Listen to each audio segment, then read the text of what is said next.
Hello, everyone. I'm Mark, And I'm Rob.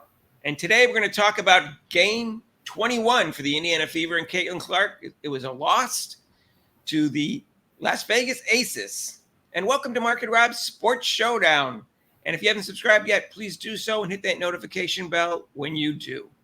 So, Rob, last night they were close, within 6 points at the end of the third quarter, and then they had an awful fourth quarter. They got outscored 23-10. They held them to 65 points for three quarters, which was great. And then they ended up losing 88-69. What were your takes, Rob? The Fever came out. They came out really, really well. They were playing hard, and they were really moving around on defense. And then the offense was quick, and they were pushing the ball up the court for the first three quarters. But then that dreaded fourth quarter again. Seems like Coach Sides does not know what to do or how to finish a fourth quarter game, because the offense went down to a complete stall, and then they couldn't make the shots. And she didn't adjust to Plum scoring. The Aces went to a zone. She should have went to a zone too, just to throw things off. I mean, it's okay, but she was they not. Don't seem to go to a zone. Yeah, a couple times this year. Exactly. This to stop this to slow things down a little bit, slow the other team down. The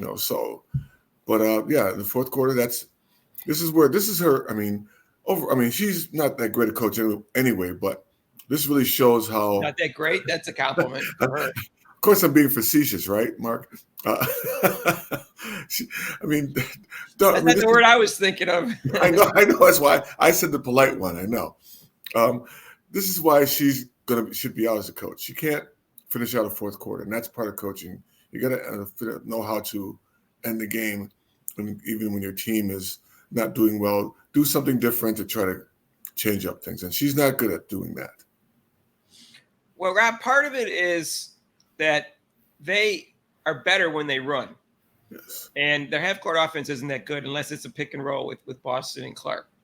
And I don't think Smith and Boston came into camp in shape. And, they're bigger women, not like big, like fat or anything, but bigger women. And, Mitchell has, bounds of energy. And so does someone like Hall. And even Wallace doesn't seem to be tired. But Samuelson also doesn't seem to have the energy to play 35 minutes at a fast pace. Mm-hmm. And those are the people that are getting the playing time. So I think if they're going to run more, which I think they do, they need to be in better shape. And because the fourth quarter, they seem to get tired and they don't play as good a defense. Right. So that's part of the problem. The other part of the problem is their defense, and they have the wrong players in defensively, which I'm going to sound like a broken record. But Hall didn't play any minutes yesterday, if I'm not mistaken, correct? Yeah. Hall played zero minutes for some reason. I don't even know why, because every time she goes in, she plays very good defense. Not great, but very good defense, and she hustles. And she doesn't get in the way, and she's willing to pass to everybody. She's not a big scorer, but she's a solid player. And she got playing time last year, and so I don't understand what's going on with her. Since the team traded away one of the best defensive players. Right.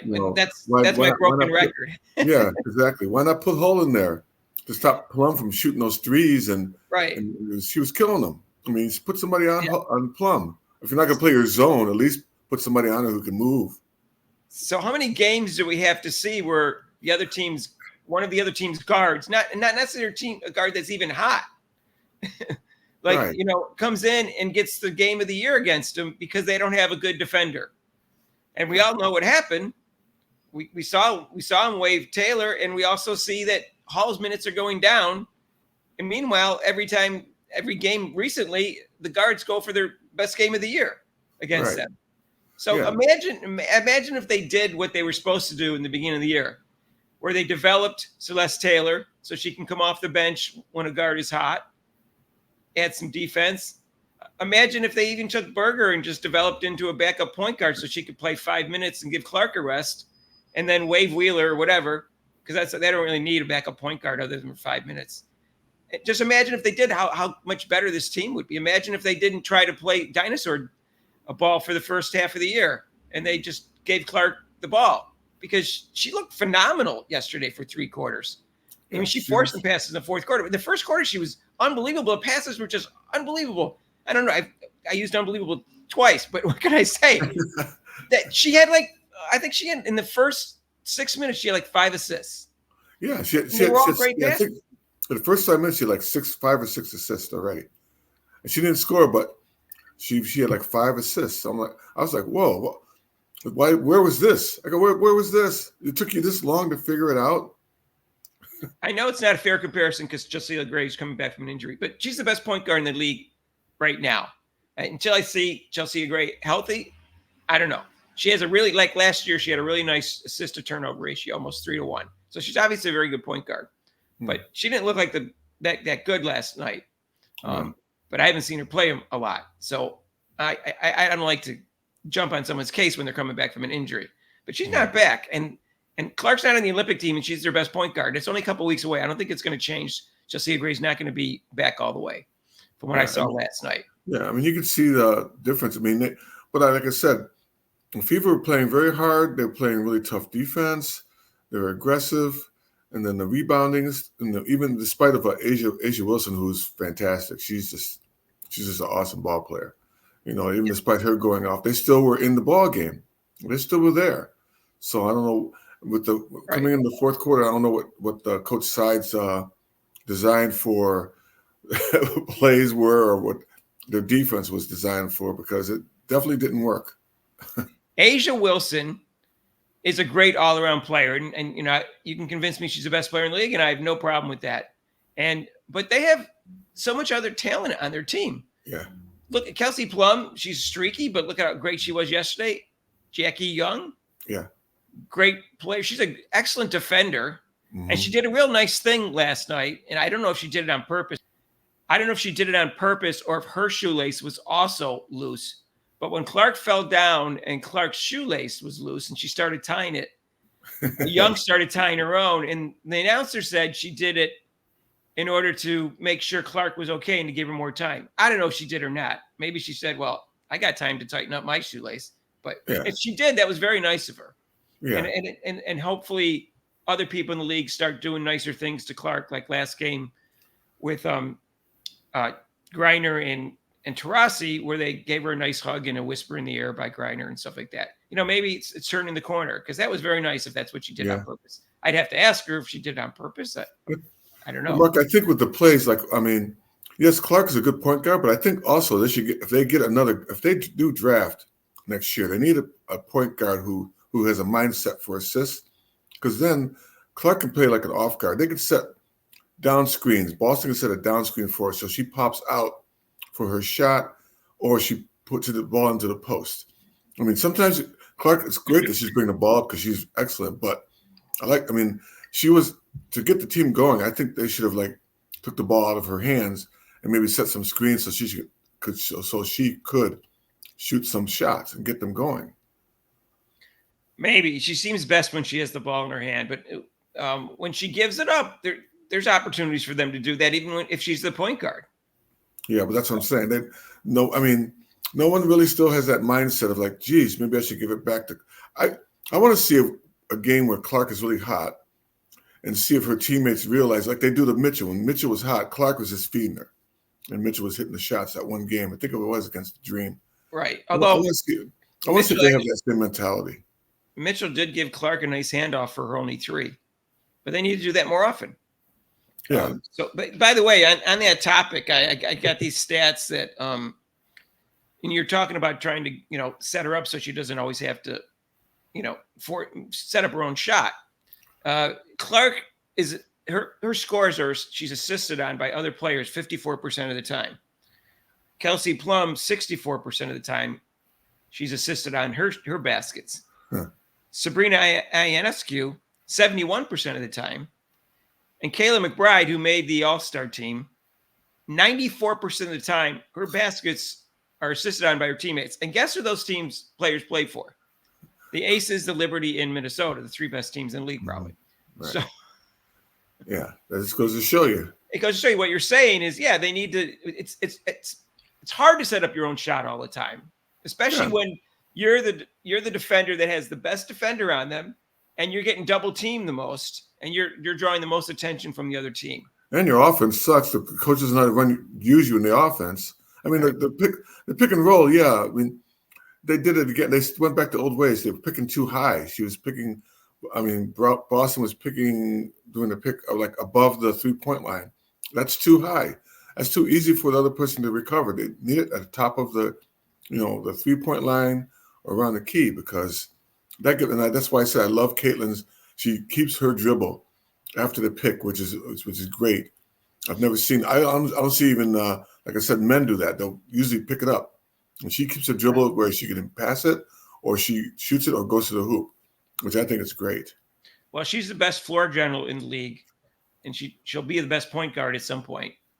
She can run that offense great on the break, and so they need to do that and just do it the whole game. And they're going to have to get in great shape to do that, and have players that can do that. We'll see what happens. They have players like Temi who can do that, and Mitchell when she can catch the ball. Boston's not fast enough for that all the time, but Smith isn't slow, so she can do that. But I don't know why Hall got benched. I'm flabbergasted by that. Especially didn't play at all, especially in this type of game. Let's talk about a couple stats here. Clark was 4 for 12, 1 for 7. Obviously, she didn't shoot well. She had 11 assists and should have had about 20 assists, but they shot so poorly. That's what happened. She had 6 rebounds and a steal and 13 points. Mitchell played pretty well. She had 1 assist. That was to Clark. And that 23 points, 9 for 20 and 5 for 10.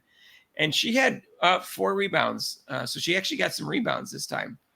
Boston had a pretty good game considering she had to play against Wilson. She's 9 for 17 and had 18 points and 11 rebounds. And she had a steal and a block. And Smith didn't shoot well. And her free throw was pathetic. 1 for 7. My God. Pathetic? No, wait. Pathetic? It was horrible. Not even pathetic. Well, I don't know. Pathetic's a pretty strong word, Rob. Smith was I think she was 2 for 7. Really is a good one. Right. She was 2 for 7, and Samuelson was 1 for 6 and missed all her 3-point shots. So she started for some reason. I don't know why she started. I know that the Aces have pretty good front line, and maybe that's why she started. But they start 3 guards, so I'm not sure why. I'm confused why Samuelson started, because the Vegas starts Chelsea Gray, Kelsey Plum, and Jackie Young. Those are all guards. Rob, this game, by the way, got the attendance was 5th highest of all time, 20,366, and it's the highest since 1999. And even the ones that were above it were, I think, not even more than 21,000. So it was really close to being the most viewed game in attendance-wise of all time. And against Diana Taurasi, they got 1.9 million viewers, the Mercury game. And that was second highest of ESPN of all time. And it was a little bit lower than the game with the Sky and Angel Reese. So right now they're playing, the Liberty on Saturday? Mm-hmm. And that game's on CBS at 1 o'clock. So I expect, because it's against the Liberty and who's in first place, it's on a network channel. I think that's going to get really high ratings. I can imagine that being at least 2 million. But it is July 4th weekend, so people, that may make the ratings lower. Sorry. So Rob, would you rather have them come and make the playoffs in like 6th, 7th, or 8th place, or would you rather have them come in 9th and get a better draft pick for next year? I'd rather see them come in, make the playoffs, because I want to see more of Caitlin. Of course, who doesn't want to see that? And plus, that's probably great for the WNBA if she's in the playoffs. And they're young. Maybe people are thinking because of ninth place they can get a better draft choice, but still making the playoffs is great exposure for them anyway. And they're a young team, so the playoff experience would be great for them. Right. So it's just a different level. So we'll see. We'll see what happens. That's our take for the game. Let us know what you thought, and feel free to make intelligent, non-insulting comments. And if you haven't subscribed yet, what are you waiting for? Completely free. I swear to God. And hit that notification bell when you do, and it notifies you of our next videos. And if you like this video, please hit the like button. And Rob, guess what? We're expanding our live show to another hour. It's going to be every Monday except for major holidays from 6 to 8. In addition, we're going to have the Olympics for 14 straight days, 2 to 5 p.m. This is all Eastern time. because that's when really it's going to be their prime show, because that's prime in Paris. That's when all the marquee events are going to be taking place. Those particular Mondays, we will not have our live show on Monday night because that would be too much. It'd be 5 hours in a day. So we'll go back to the Mondays after that. All right. So we hope you join me for that. And if you can, now you can do a super chat. Thanks. There's a little $ with the rectangle around. You can support our show. We appreciate it if you do. And we'll see you in the next video. All right. Peace out.